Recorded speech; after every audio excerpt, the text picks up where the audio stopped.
Okay, hey and welcome to example 6 of the Pyro tutorials. In this one we're going to take a look at how we are actually going to create some fire.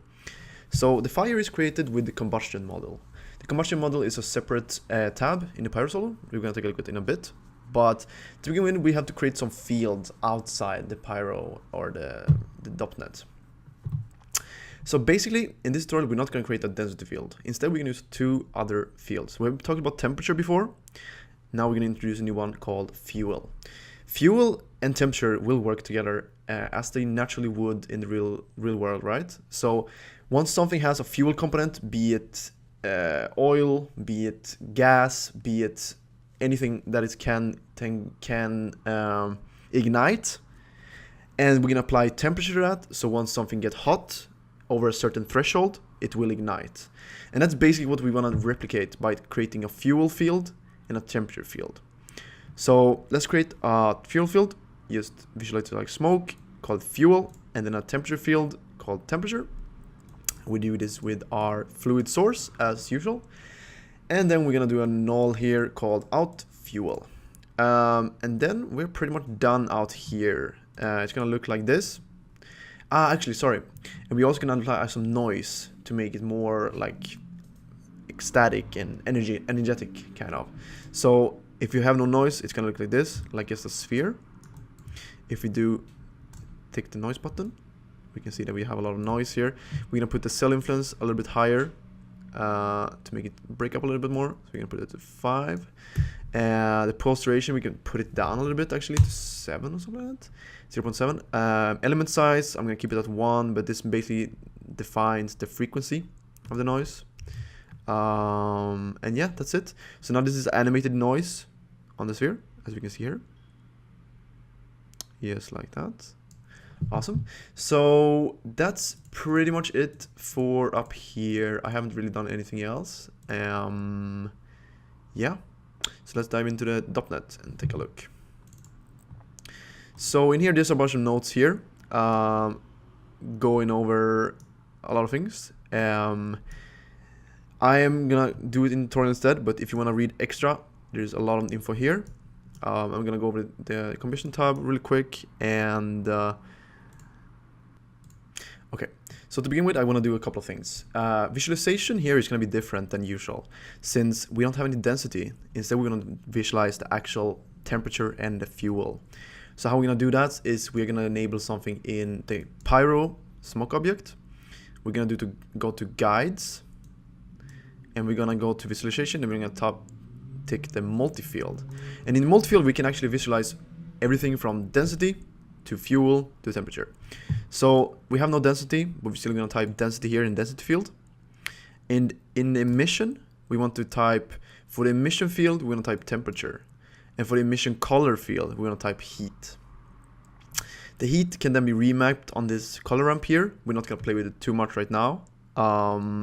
The only thing I've done is, as well as I scaled up the emission to 5 to get a little bit more hotter and brighter. All of this you will have to do later on as well on a shader to actually render it, but it's a good practice to actually set up some things here in the visualizing to see how it's gonna look, kind of. So that's all I've done here.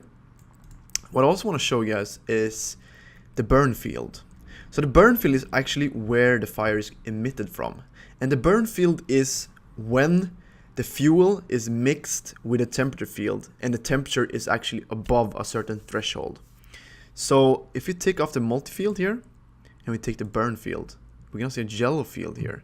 And if we go over to the burn field here, we can actually see that we can scale it up and stuff. And it actually looks quite the same. As you can see here, it kind of largens, but this is actually where the fire is emitted from. And this is a combination between the fuel, which we can see here, and the temperature, which we can see there. The temperature is always like mostly recognized as a 2D plane like this to kind of read the temperature values.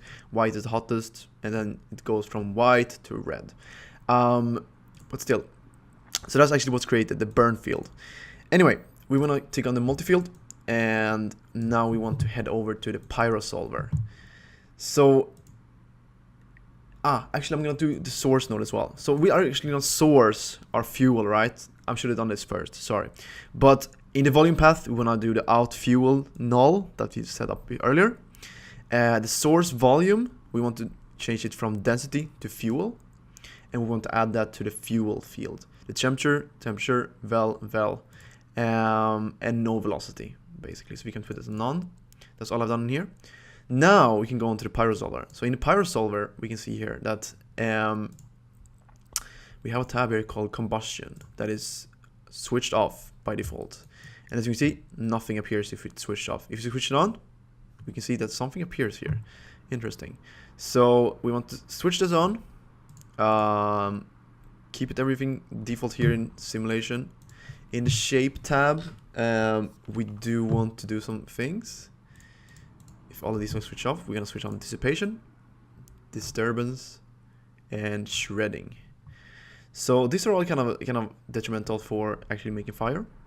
Shredding is what will create the licking type flames that we were speaking about earlier when we were talking about density.